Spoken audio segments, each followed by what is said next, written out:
Hey friends, it's Len here at 1A Auto. Today we're working on our 2011 Mazda 3 and I'm going to show you how to replace the air filter. It's going to be super simple. Here we go.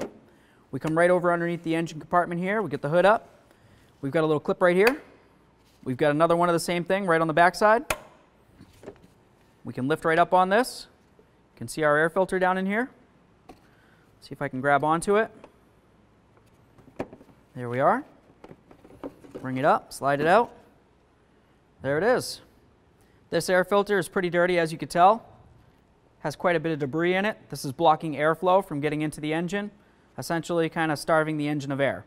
So every place that you see dirt or debris or leaves, it's basically blocking air. Would I replace it? Yes. Let's move ahead to the next step.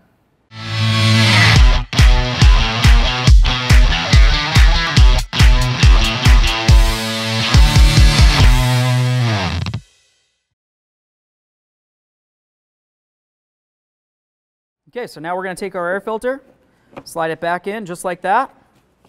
We're going to make sure that the engine side of this housing slides in because the bottom area has like little loops like this.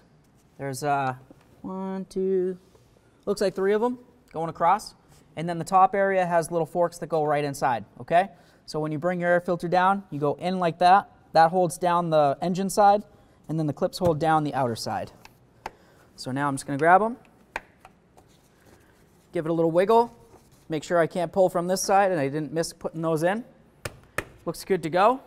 Down the road we go. Thanks for watching. Visit 1AAuto.com, your place for DIY auto repairs, for great parts, great service, and more content.